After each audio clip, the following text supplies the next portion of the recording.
we take a surface problem, something that they know of. We tell, we could create content marketing around this where you could speak directly to the surface problem, but inside the content, you teach them about the hidden problem. And guess what happens? Problem, yeah. Yeah. They're like, whoa. Yeah. Welcome to Marketing with Vino, the edutainment business growth podcast, mixing education and entertainment to make growing your service business much more fun. Your hosts, Quinton Venter, online marketing expert, and Gabby Kowalski, creator of the Business Freedom Formula, have a glass of wine and share powerful and up-to-date strategies to help grow your service business fast. Hey guys, welcome to another amazing episode, Marketing with Vino. Quinton here, and joining us is the ever amazing Gabs. Welcome, Gabs. Hey, awesome people. Hey, sensational Quinton. Absolutely fantastic to be hanging out with you guys today, and we've got some really hot stuff to talk to you about. It's been coming up a lot with my new clients recently, and I thought if it's super cool for them, it's going to be super cool for you. And I know Quinton goes quite deep on the topic that we're about to discuss. Quite frankly, what is it? It's how to get you more money, how to take you to the next level, how to get you earning the most you can in your industry while working with people that you absolutely love and having the money and the fulfillment from business. Quite frankly, that's what a business is about, right? It's about improving that bottom line to a point where it's satisfying to you and for your financial achievements and your lifestyle, and with that also the difference that you make. Unless you're running a non-for-profit, then a completely different ballgame. But we are talking here about getting the most ROI out of your business with where your marketing dollars go in for the most of it to come out. So yes, drum roll. And honestly, if you don't get this right, there's no point in marketing. You're wasting money. You're throwing money away if you're advertising without doing what we're about to share with you. I imagine I'm starting to build up the suspense here. So before we talk about that, what wine are you drinking? Well, the most important part is I'm sipping on another Taylor's, Merlot, one of my favorites. Oh, look at all those medals. Look at those medals. I'll tell you what, this one has a double gold and it's got a platinum one. What has yours got, Gabs? All right, well, I may be losing here. It's got two. It's got a top 100 and a blue gold, whatever that means. It has two shiny things on it. I'm still not going to be honest with you, I'm great at business. I'm great at sales.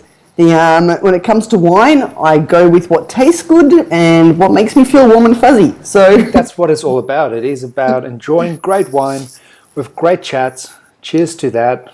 Cheers to that indeed. Chin chin. And in that note, let's get into it. Let's get into it. So what we want to chat to you guys about is the market. It's making sure that the market that you're marketing to is the right market.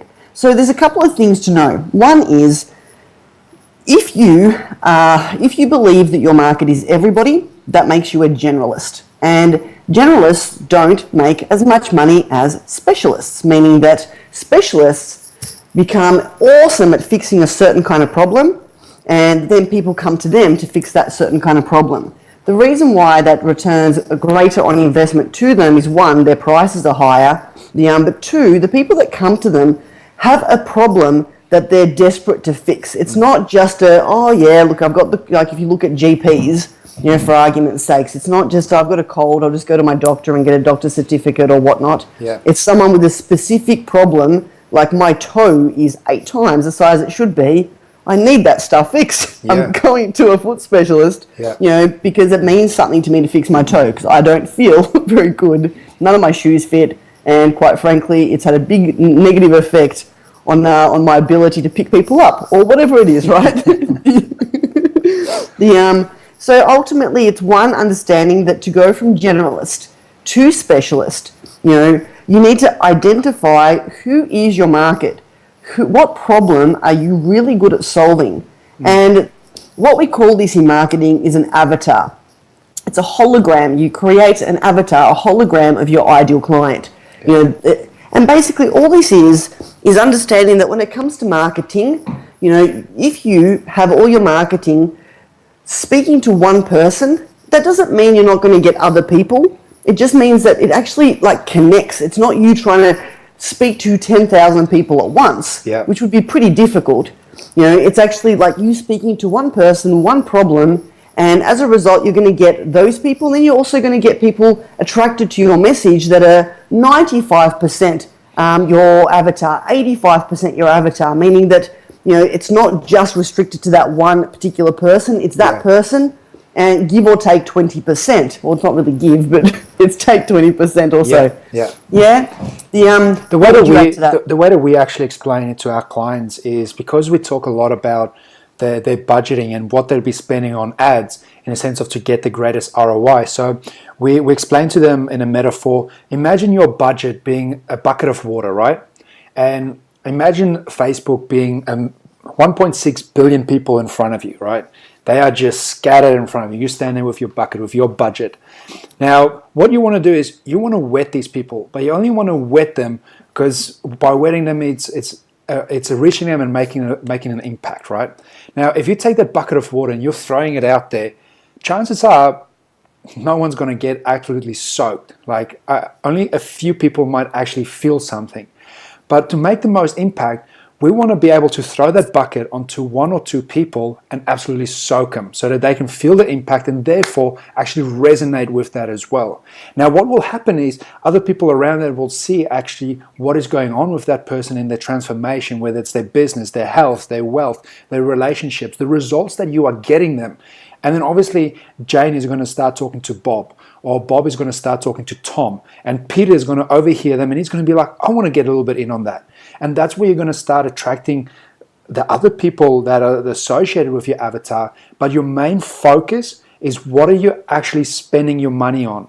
And that's what today is all about. Who are you spending your money on? Exactly. Yeah. It's like, who's the right person to be throwing the bucket of water at? Because you know what, in the crowd, if your bucket of water is your message, you know, not every single person out there is actually going to resonate with it. So, to use your beautiful, funny metaphor, some people out there don't want to get wet. They don't. But some people are thirsty. They're on fire and they're needing to get wet. Yeah. And this is the thing, that we want to find a hungry market, on fire market that wants you to throw your bucket of water onto them.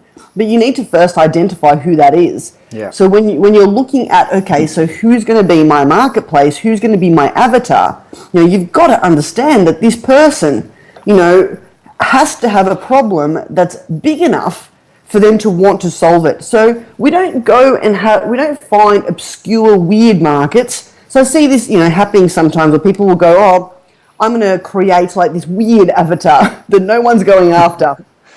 There's a reason that they're not going after them. Yeah. So someone came up with a bright idea like, I've hit the jackpot. Like, why is no one targeting this? I'm going to target this person.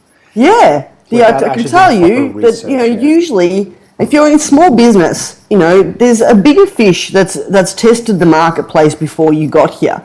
So if ever you're in that position where, like, listening to this, if you're either in the place that you're a generalist and you haven't specifically got an avatar yet, or you're a specialist, you do have an avatar, I want you to listen to this from the perspective of creation or fine-tuning. So if you're new, create. If you've already got one, I want you to listen for the distinctions of fine-tuning your avatar in this podcast so you can take it to the next level. Because not all avatars are the right avatar. Yeah.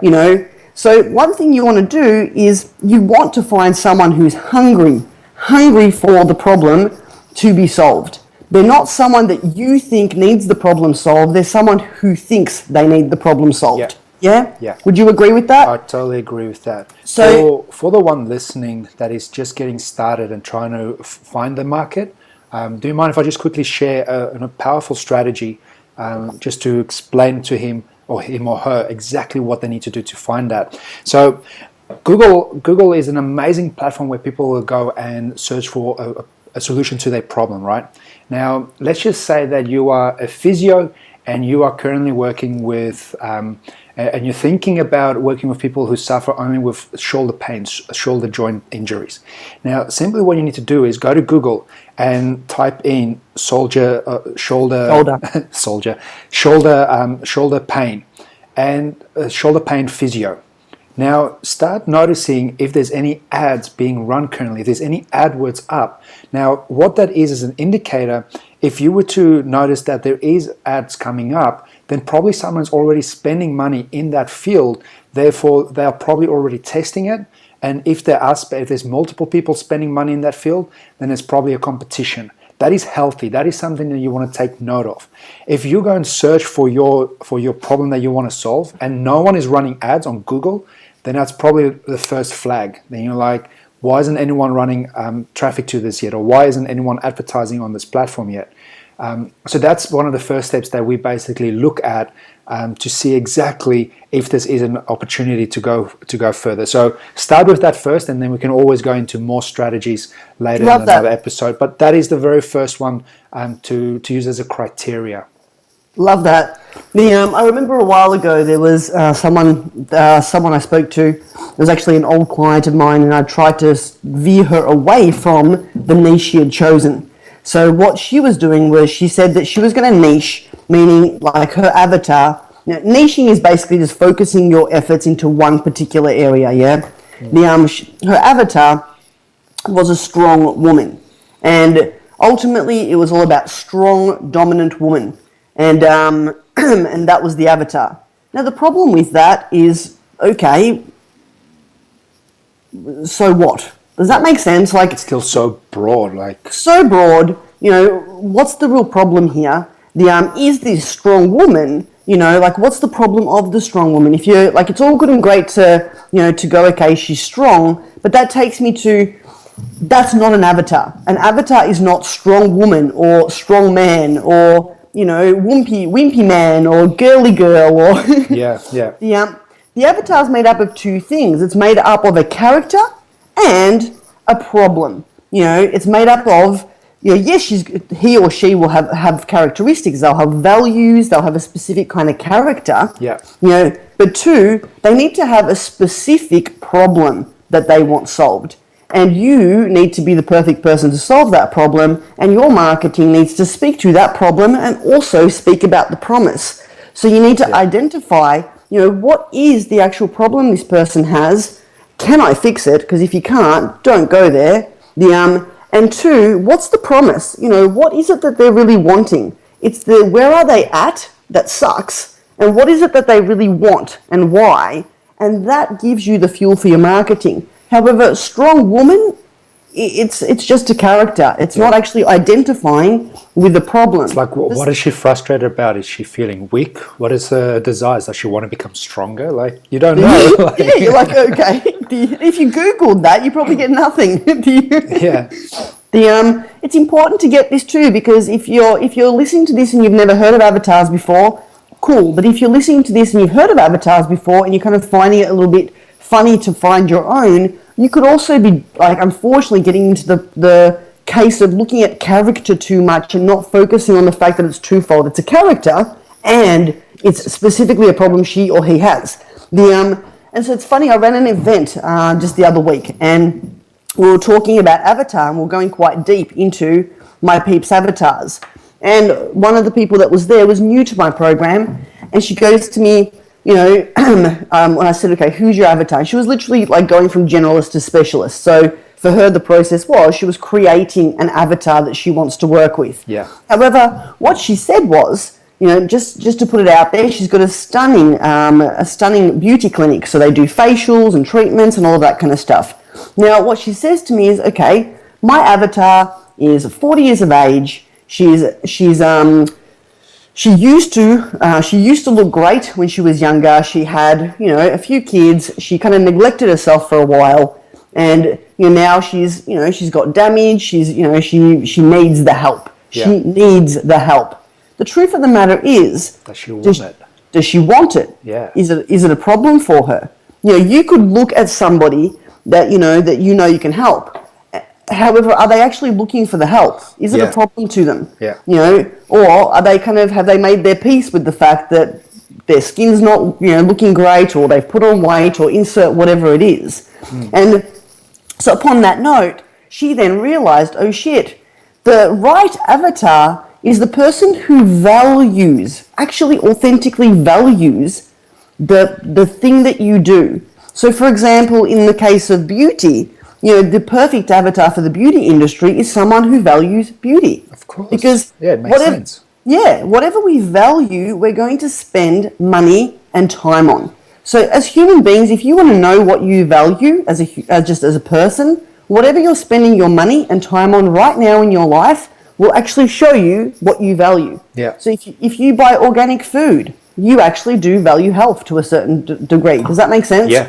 If you're spending money on a lot of holidays, you value experiences. You value experiences, varieties, and adventure. And if you spend money on education, then it's a sense of you valuing your knowledge. Exactly. And when you buy gifts, it's you value relationships and so on. It's whether you spend your current finances on is what you prioritize and what you overall value in your life right now. And things like that can change overnight. But who knows? It is you want to reach a person who's already made that transition where you can just simply tap into it because they're the easiest person to tap into rather than going through the whole process of educating them about their beauty and about what they're missing out on. And that's not something you want to spend your money on that's going to give you an immediate ROI. That's going to take a long, long time. No. So Quinton and I were having a chat just before, and ultimately, our avatar is in business. Now, our true avatar is a true entrepreneurial business owner spirit. What does that mean? That you can either dabble in business, meaning, I want to start a business. You start a business, the first year sucks, you quit and go get a job. Yeah. Or you have to make it work. You'll spend years, a lot of entrepreneurs, a lot of business owners will actually spend the first few years in business working odd jobs just to keep pumping money into the business. That's what I did. It's a normal process. It's a completely normal thing. Unless you're lucky enough to start early and live with your parents and not have to pay for anything. Yeah. But it's the same kind of thing, but really. It's the spirit of the entrepreneur that we are working that's with. Right. That we are attracting. Exactly. It's the soul, it's the absolute soul. And you want to be asking yourself, what is the soul and the essence of my message and who out there is actually a total fit for it? So if you're in the health industry, guess what? You don't go after trying to fix every unhealthy person on the planet. It's honorable and good on you. The truth of the matter is if they don't value health, it's like pulling teeth. Yeah. They may sign up with you, they may come and do it, but they don't come back. They're not loyal. They're not loyal, they're not raving fans because it's not their authentic value. It's not something that's super important to them. Yeah. So when you look at it from that perspective, it's now don't get me wrong, because when you look at health, you could have someone who didn't value health, like Quinton said, shit can turn overnight. Someone who never really valued health gets cancer. Guess what? They start to value. They start to value health again. Yeah. That's right. So this is where understanding, though, the avatar itself doesn't change because now all of a sudden they've become your avatar because now they value health. They may not have valued health 5 years ago, and they weren't the right person for you to be working with 5 years ago. Yeah. But now they have a problem, and they're your avatar. Ultimately, though, they always will value the thing. So back to what I was saying, and as you're listening to this, if you've got the entrepreneurial spirit, the business owner soul, you'll relate. We're unemployable after a certain point. We can't go back. We would rather have a couple of bad years in business and keep going. The thought of no, we can't. It's not what we're. You know what? It's funny you say that. Em brought us up the other day, and especially in the beginning, she goes, "What happens if this doesn't work? What are you going to do then?" And I said to her, "Well, then worst case is I go get another part-time job and I start all over again and I start a new thing." And that is simply just where my head is at. I don't want to go into that point of working 9 to 5 or working full-time for someone else. I would quickly pick up another part-time job, whether it's a newspaper round or whatever it is, just to pay the basic bills. And I will become that person again that loves giving value, that can solve problems and work my way up. One second. Work my way up again to be able to charge for it and then start living that financial freedom lifestyle again that I was used to. It's just in my nature and the way that I've programmed myself to think in that way. And that's the soul, guys. Yeah. That's the soul. So this is where, knowing that, then it's about going, okay, so obviously within both our avatars are business owners, but Quinton and I aren't just after any business owner, we're after the soul of the entrepreneur / business owner. Yeah. We're after someone who, does what it takes. They're not looking for a quick pill to get rich overnight. We're not talking about that person that goes, oh, it'd be great to, they look at business and they think, I want to, make millions overnight, but they're still working full time and looking for this quick fix. Yeah. We're talking about the person who's authentically in the game for the long haul. And for your industry, you want to think of who is the soul of the person. So I was chatting with another client of mine who, she's a physio and she actually works with runners and she specializes in helping runners. And also we're creating her programs. And at first she got a little bit confused thinking, well, is the avatar different? Because I've got beginners and I've got people that got injured and I've got people that are going in for competition. And I said to her, no, not at all. The avatar is the soul of the runner. It's the person that believes they were put on this planet to run. When they get running, they feel one with the world. But you've got the soul of the surfer. Do you get what I'm saying? Yeah. That there's this, thing inside of you that regardless of the industry you're in, there are people out there that need, desire what you have to the point of ridiculous because it's in line with, their goals, what they're wanting to achieve and what they value. Yeah. And then once we've got the values, the soul of the character, it's actually about, looking at, okay, what are the fears? What are the frustrations? What are the problems here? So I was literally just chatting with my client a couple of hours ago and we're creating her avatar and we called her Zara. Zara. And so this is we went quite deep. So I want to give you an example of this so you get you get what you want to get out of this. Yeah.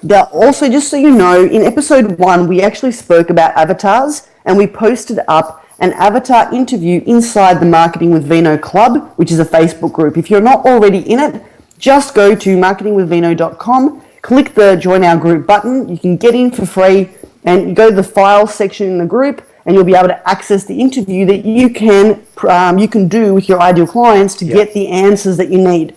Now, we'll probably remind you of that again at the end of the episode. Now, so you can be sure of it. Yeah, but what we did was we sort of went, okay, who is this person? And at the end of the day, Zara values beauty because, my clients in the beauty niche, right, in the beauty industry. So Zara values beauty. She just does. She's the kind of woman that has always and will always put effort into her physical appearance. Yeah. And whatever scale you want to look at. And so what you want to do is with your avatar, you want to find out their fears, frustrations, problems from a negative perspective. And then you also want to find out their wants, desires, and who they aspire to be from a positive perspective. So when we looked at the fears, Zara's fear is to be old and ugly. The thought of being old and ugly has her feel like a less of a person. Yeah. Because she values it so much. It literally cripples her. It has her lose her confidence, her ability to express herself, her courageousness, that Zara is her very best self when she feels good about her physical body. And when she doesn't feel good about her physical body, it's like her kryptonite. Yeah? Yeah. So you want to be asking yourself, what's the ultimate fear of my person? Then we looked at, frustrations. What are the frustrations she has? And when you look at frustrations, you want to have a look at what are the frustrations your avatar has in the area of your industry and in the area of the actual problem that they're in. So so this is really helpful because once you know this, you can market to this. So last episode we covered, or one of the previous episodes, we covered the 4 characters of marketing. Yeah. And so please listen to it if you haven't yet. In one of those characters, there's an us versus them character. So if you know what frustrations your avatar has with with your industry, you can actually use the us versus them character in that because they're frustrated with XYZ. So you come in and go, XYZ is bullshit. ABC is awesome. I'm here for you, buddy. Yeah. It's utilizing that. So we looked at Zara, and Zara's confused. She's got that much mixed messaging about what it takes, to actually keep herself looking beautiful. Some people say this, some people say that. Zara's also frustrated because it's friggin' expensive, if you go to the wrong channels to keep yourself beautiful. Yeah. Zara's frustrated because she's spent a lot of money in the past and gotten no results. Does that make sense? So you're looking at all these different things. Zara is also frustrated because she's been given way too much shit to do at home to look after her skin, and she's just not maintaining it. She's gone from using 1 to 2 products to having someone give her 20, which is just too much of a gap. And so she's frustrated with herself because she's not actually doing what she knows she should be doing. So when we have this data, we can create better packages, we can actually, serve our clients so much better, and we've got marketing juice to be able to have a message out there. How much easier is it to have a conversation with someone when you already know what's going on in their head? Like, this is how you're setting yourself up in your marketing so that they feel that, hey, this person gets me. Like, this person speaks to me and me directly. And this is where it's very, very important to know who that person is. You want to know who Zara is better than you know your best friend. You want to know exactly what is emotionally ticking this person so that you know how to influence them. Again, the previous episode with the 6 laws of influence. You want to know exactly what you can say to them, how to say it, and what will drive them over the border. And that is how you're going to spend just all your time and energy into that one. Making your ad copy speak to one person, not to an overall public. It makes it so much easier. Yeah, exactly. Precisely. So this is where, like, when you're going through the model itself, you've got their fear, their ultimate fear. You've got the frustrations in the problem itself and in the industry itself. Yeah. Then you actually go deep on all the problems that occur. So depending on your marketplace, they can vary. For me, it's problems in mindset, sales, marketing, profitability, meaning numbers. It's in staff. It's in technology, advertise. Like, does that make sense? Yeah. So what you're wanting to do is you want to go, boop, boop, boop. These are all the different problems that my person has. And so, we're looking at Zara. The problems, obviously, all the skin-related problems. I'm not going to bore you with them right now, but, it's like acne and pigmentation and yada, yada, yada, yada.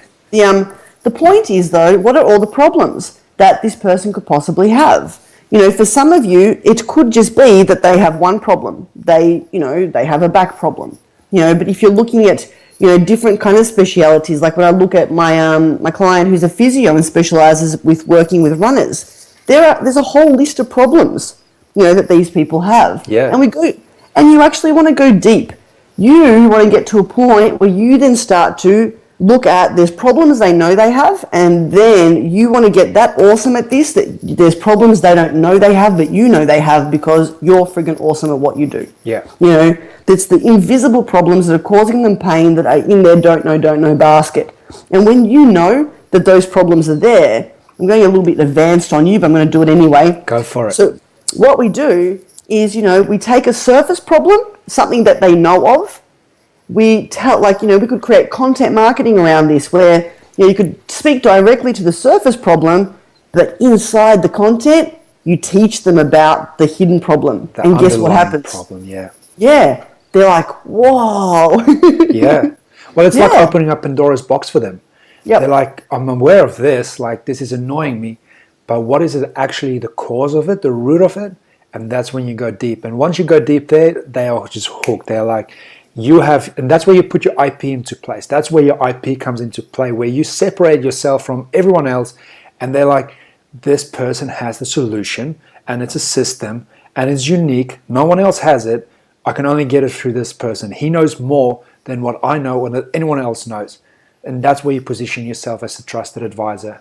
Exactly. And this goes with marketing and sales, guys, that, when you're in the sales process with your clients, when you know all of this stuff, you find yourself naturally handling objections before they even happen. Yeah. You have your clients feel so friggin' comfortable. You really do perform as a trusted advisor because you're not sitting there BSing. You're actually you're looking for, when you're chatting with them, you're asking great questions and you're giving them phenomenal insights into what's going on. You know, your ability to understand. I still remember a few years ago, one of my clients back then was like phenomenal personal trainer, fitness coach, and his understanding of the human body. He could look at you and know exactly what's friggin' wrong with you based on where your fat deposits sat. And I remember I went and did like this morning boot camp sunrise thing, which was lovely, but a bit too early for me. I'm not gonna lie. And at the end of it, like I'd been working, this was probably, I don't know, 4 years ago, I'd been working quite a fair bit, and I'd lost the ball with my fitness. I'm not going to lie to you. I'd kind of taken that energy that I used to use to go to the gym, and I'd put it into other areas, and I'd put on a little bit of weight and whatnot. So I'm there. Anyway, I'm there, and he goes, like, literally we're having a chat, and he goes to me, I can actually tell that you have a leptin issue. So leptin is like this hormone that tells your brain when it's full, that you don't need to eat anymore, your body's got enough fuel. Yeah. And I'm like, oh, how do you, like, you know, then he explains to me, you know, how the hormones work, but he does it so well that he didn't bore me at all. He's like, you know, when you eat, there's like this dude that normally tells this other dude, stop eating because we're good. Well, your dude is lazy. The second dude is deaf. I love it when they break it down into such layman's terms where it's just people can actually understand this. Yep, it was brilliant. So I'm like imagining these little people running around in my body doing things. And I'm like, I'm going to fire these people and replace them. Is what I'm thinking. But ultimately, like he was like giving me this stuff, and he told me I had, oh goodness, what was it? A carbohydrate deficiency, meaning that my body wasn't processing carbohydrates. I'm like, what do you mean? He goes, well, you've got a little bit of excess fat on your hips. And whenever you've got a little bit of excess fat on your hips, like you've got love handles, that, you know, love. When you've got love handles, it means your body's not processing sugars and carbs properly. And so I'm standing there, like do you get what I'm saying? Like he knows the problems. Like this is where you go, okay, surface problem, overweight. Underlying problem, you know, your genius, your speciality, your magic. Yeah. And if you can link your awesomeness to their surface problem, they're putty in your hands. And you got to speak it in a language that they'll understand. No, not using your own jargons and everything. That's you got right. to speak about the little dudes. People. Yeah, the little dudes running around in your body. I trust this makes sense. And ultimately, once we know the fear, frustration, problem, then we turn to the other side of the spectrum. What are the wants, desires, the aspiration? You know, what do these people want? What do they desire? Well, guess what? It's the opposite of what they fear. Their frustrations and their problems. And, you know, ultimately, who do they aspire to be? Because when it comes to choosing the right avatar, you want to be what your avatar aspires to be. You know, if they aspire to be awesome at marketing and knowing how to use social media and testing and measuring and optimizing, you know, if you suck at that, you're in the wrong marketplace. If you're in the fitness industry and your avatar aspires to have an 8-pack and you're fat and, you know, overweight and you're not looking after your own body, you know, you may have all the knowledge but you're not walking your talk.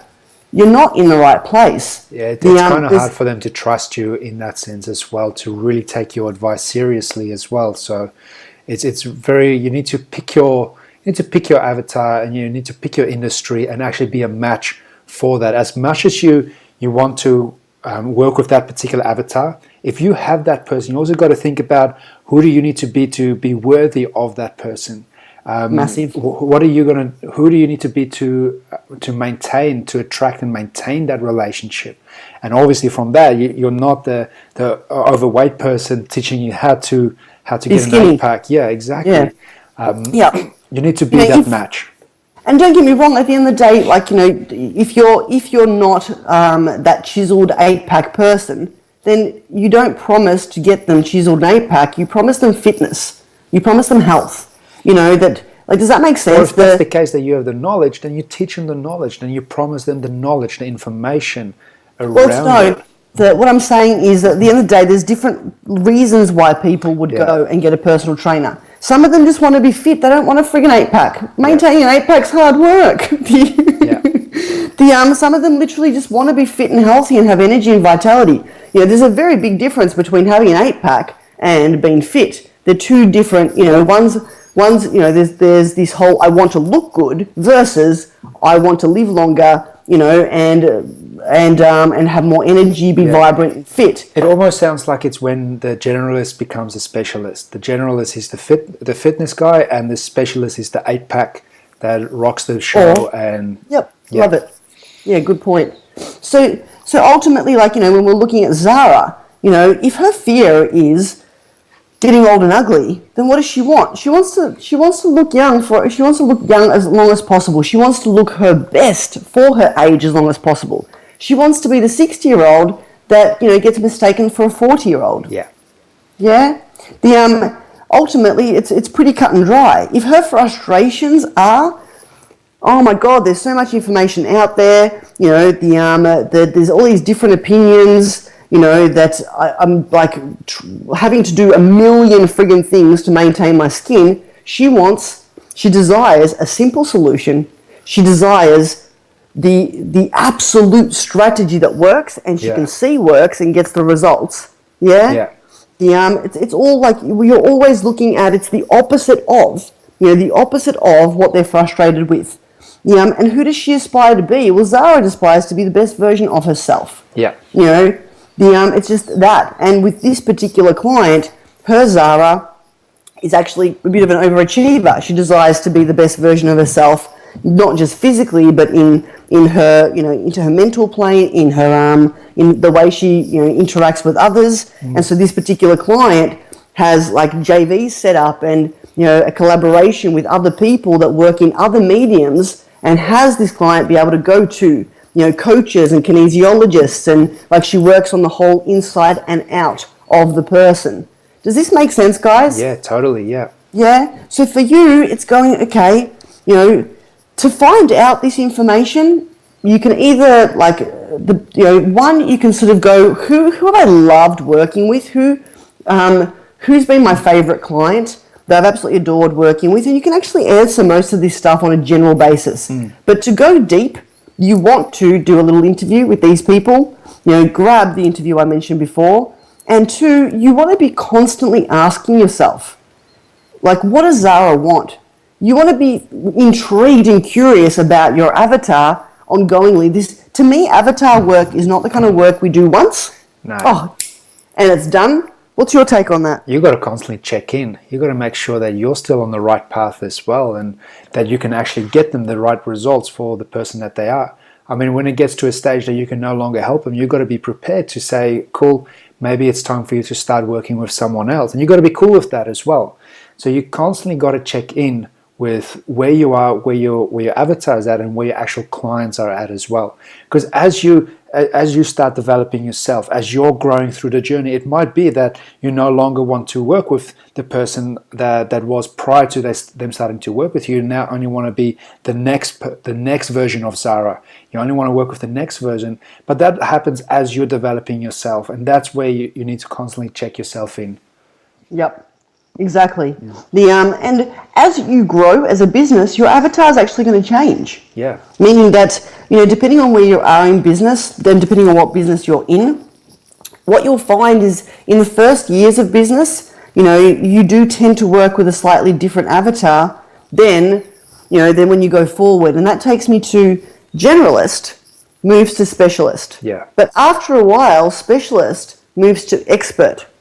And that's a whole different topic. But when you make the shift from specialist to expert, you know your shit. You're like one of the leaders in the industry in what you're talking about. People quote you. Yeah.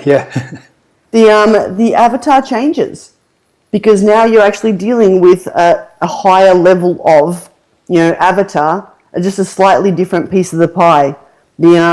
No right or wrong here. It's a different movement. So there can be a shift that occurs when you make these changes. Would you agree with that? Totally That's agree. what you were saying. Yeah. Yep. what's some cool marketing tips you could give when it comes to, because one thing I've noticed is that when we know the problem of, we actually know the problem of our market, and we know like what to promise them in order for them to go, yes, that's what I'm after. That's when marketing gets pretty fun and sexy. So if you're making a video blog, if you're doing a podcast, if you're writing a blog, you want to be asking yourself, what problem is this content solving, and is it a problem that my avatar is actually interested in? Yeah. So the way that we do that is through measuring. Everything needs to be measured and needs to be tracked so that we know if we're making progress or not. If we can't track it, then we don't know if we're making progress. So let's just go to Zara, and Zara has five top frustrations, and now you're going to put it out on the medium of solving that frustrations, and that could be whatever it is that you feel comfortable with, whether it's a podcast, it's writing, it's videoing, whatever it is, but you are now solving that for Zara.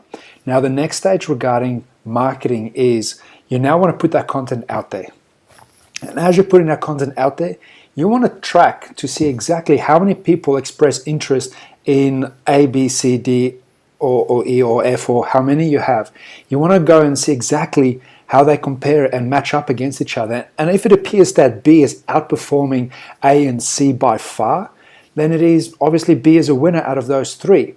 Now you could go ahead and do D and E as well. But if you're comfortable with B being the starting point as to the point of entry where everyone is paying attention to, then that is where you focus on, and that is the first message you put out based on measurements, and then you start seeing how they resonate with the next one. So when it comes to marketing, you always want to know what is working, what is not working. And if it appears to be that even if you have A, B, C, and B is the winner, you want to now test how does B outperform different mediums. Maybe they no longer want to just read about it. Now you want to capture the other market who wants to listen to it, who wants to watch it. Now you can start seeing how you can reform that content, your IP around that, and really start connecting with other people on those senses as well. That is how we will generally start regarding marketing, just to get some basic information, and then we say, cool, full systems ahead. That's when we start building out funnels, which is for completely another episode, but that is when we start building them into our system, where we nurture and we capture leads and we nurture them to build a relationship to the point where they are now spending money with us. So that is the relationship that we are forming by giving exceptional amount of value. Yep. And so, in layman's terms, it's literally going, okay, out of all this list of frustrations and problems that I have because I've done the market research, what's the hot sauce? What's the hot buttons? What's the stuff that's really grabbing attention? That when I speak about this stuff, people seem to love it. And you'll know, like you could do Facebook Live, you could post things up, and you'll know by the interaction, wow, people just really love this topic. You'll actually be able to track it that way. If you want to go hardcore, and you're not a genius when it comes to tracking marketing and looking at analytics and charts and graphs and statistics, then hire somebody else to do it for you. So, Quinton does all of this stuff for my business. Why? Because I don't want to look at it all. I want to create the content.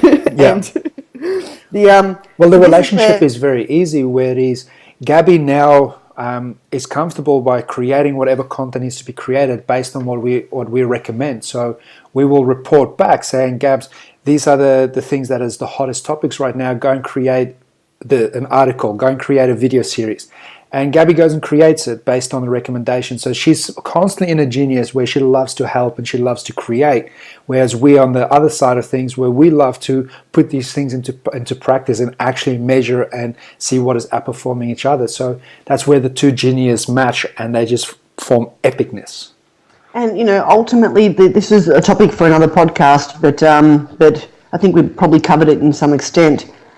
Message here is don't try and do everything yourself. There's, the purpose of having a business is building a team around you that supports you. You can't do everything inside your business. You will burn out. And yes, you need to understand the language of what you're looking for and what needs to happen. However, gosh, you don't need to be doing it all. Just because you know how to clean a toilet doesn't mean you need to do your own toilet cleaning in your building. Hire someone to come in and do that for you. You should be spending as much of your time as possible just doing the stuff that gives you the happy buzz, makes you feel epic. However, the stage one is put some stuff out there and see what the response is. Yeah. But be strategic, put this topic out there, that topic a few times and have a look. Okay, shit, this topic's really resonating with my market. Once you're ready to go to the next level, and I really recommend that you do if you want to expand and grow and whatnot, then you really do need to look at advertising, and that's when I do recommend you hire someone who knows that stuff back to front and takes care of that for you. Unless it's something that you're passionate in. If it's something that you love doing yourself, do it. If you don't love doing it yourself, outsource that stuff as soon as possible. Yeah? 100% agree. Before we sign off for tonight, I do need to make one thing clear, that even though we're wanting to elicit our avatar's fear, we don't market to the fear directly. So we don't go, hey, if you're afraid of being old and ugly. And you know what? I'm saying this because most of you listening to this are going to think that's logical, but I've seen people do it. So it's actually for you to understand that is the fear, like to me, is the fear a $1 million problem? Is it if your avatar's fear is a big ass fear, then you've got a good avatar, because it means that they've got fire in their belly to do something about it. If the fear isn't there, if you're doing market research and have got no fear, you may be barking up the wrong tree here. Yeah, if they just feel meh about it, then it's not good enough. They're not hungry, so you haven't found a hungry crowd. So the fear is going to give you, is this a hungry crowd? The fear of Zara being old and ugly. By the way, we went deeper into this. So she'd be old, ugly, alone, no sex, and her husband would be cheating on her. Just so you know. That is pretty tough, yeah. It's freaking a tough cookie to eat, right? Yeah. And there was more to it, but this is where, I need you to get this. For me, my avatar, and ultimately a lot of your avatars won't even know their secret fear. Like, this is something that sometimes honestly takes a bit of digging to get to. Would you agree with that, Quinton? Yeah. It's building over time as you get to know them. Yeah, it's a subconscious thing. Like with my market, their greatest fear is ultimate failure, where they can't go anymore, and they failed in the eyes of their family, their friends, and in themselves. They don't have the ability to go further and continue down the road of business and entrepreneurship, which means their soul is dead. Yeah. Does that make sense? Yeah. So that's the worst case for that specific person, for their soul to be dead, for them to lose that spirit, that flame. That is worth suffering for, and that is worth making a difference for. Yeah. If your soul dies, I'd say that's $1 million problem. Yeah. And so I needed to say that. Please do not go out there and market from the fear. The only way you can market from the fear is using the fear in a story. So, saying something like, I was talking to one of my clients, and when she first came to me, she'd struggled for years with a skin problem, and she'd tried this, she tried that. We did all this cool stuff, and now she feels beautiful and epic. She just feels so confident and fully self-expressed. And the other day she told me, she had tears in her eyes, and she told me, thank you so much. I was so afraid that I couldn't fix this, and I'd end up ugly and old way before my time, and you've changed my whole world. Yeah. So you can plant a seed of the fear into a story from another person, but never go direct with it. Yeah, that's not cool. No, it's just mean, isn't it, Quinton? Yeah, it is, totally.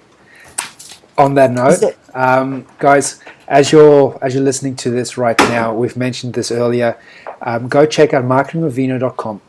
It is a place where you will find resources, where you get to hang out with us and another amazing community where we can answer the questions that you have around this topic.